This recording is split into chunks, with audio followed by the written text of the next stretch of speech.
आप सभी का स्वागत करते हैं आज की इस वीडियो में। देखिए, सबसे पहले पार्लियामेंट में जिस स्तर की लैंग्वेज इस्तेमाल की जाती है, चाहे वो विपक्ष से हो चाहे वो पक्ष से हो, मैं आपसे बता देना चाहता हूं कि राहुल गांधी जिस स्तर के लैंग्वेजेस इस्तेमाल करते हैं, हालांकि वो सही नहीं है, क्योंकि आप पार्लियामेंट में हैं और आप देश को रिप्रेजेंट करते हैं। तो ऐसे में आप बेशक अपनी बातें सही ही क्यों न हो, लेकिन आप संवैधानिक दायरे में रह करके करिए, ठीक।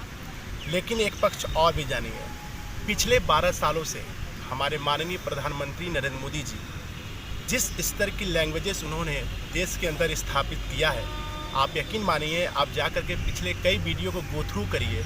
उन्होंने राहुल गांधी को पप्पू जैसे नाम से विख्यात कर दिया इस देश के अंदर।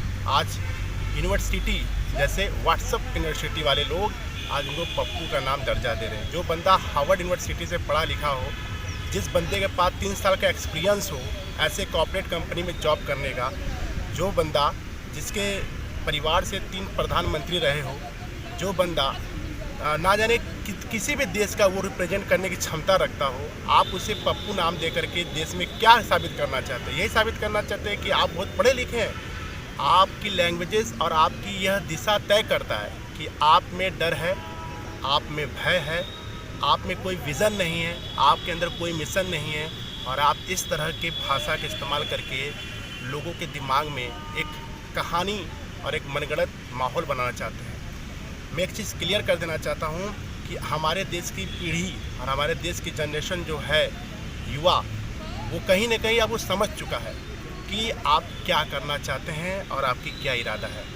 मैं नहीं कह सकता सीधे तौर पर, क्योंकि आप प्रधानमंत्री के पद पर हैं, ठीक, लेकिन एक चीज़ ज़रूर कर सकता हूँ देश के नागरिक के नाते कि आपकी भी भाषा कहीं न कहीं बहुत गिरी हुई है। आपने सोनिया गांधी जी को बोला था गर्लफ्रेंड, आपने इंदिरा गांधी जी को भी बोला था, आपने नेहरू जी को भी बहुत कुछ बोला है। ठीक है, वो आपकी भाषा है, हो सकता है आप मुझसे बेहतर बोलते होंगे, मुझसे बेहतर जानते होंगे, देश से बेहतर जानते होंगे, लेकिन याद रखिए, आपने मनमोहन को भी बहुत कुछ बोला है। तो आप उम्मीद कैसे कर सकते हैं कि आपके साथ भी अच्छा होगा? है तो आप मनुष्य ही ना, पहले आप मनुष्य हैं, बाद में कोई पद है। तो आप याद रखिए कि जैसा आप कहेंगे, जैसा आप करेंगे, आपको वैसा ही मिलेगा। तो उम्मीद करते हैं कि हर कोई इस वीडियो से सीखेगा, मेरे इस माध्यम से सीखेगा कि हाँ, मैं क्या कहना चाहता हूँ। मेरा किसी से कोई द्वेष नहीं है, चाहे राहुल गांधी हो, चाहे प्रधानमंत्री नरेंद्र मोदी हो। मैं पिछले कई सालों से मैं आपको भी अच्छा मानता था, लेकिन आपने बीच में इस तरह की प्रतिक्रिया किया, आपने कॉन्स्टिट्यूशन के साथ छेड़छाड़ किया, आपने पार्लियामेंट के अंदर ना जाने कितने स्थितियों को बदल दिया। तो ऐसे में हम लोग कहीं ना कहीं किससे बात करेंगे? हम इंसान से ही बात करेंगे। आप देश के प्रधानमंत्री हैं, आपको हमारी बातें सुनना चाहिए। सुनेंगे तो ही माहौल अच्छा बनेगा। सिर्फ थोप देने से हम अपने आप को लीडर साबित नहीं कर सकते। तो जय हिंद। मैं अपनी वाणी का समापन करते हैं, लेकिन आप प्लीज़ विचार करिए। नमस्ते, जय हिंद।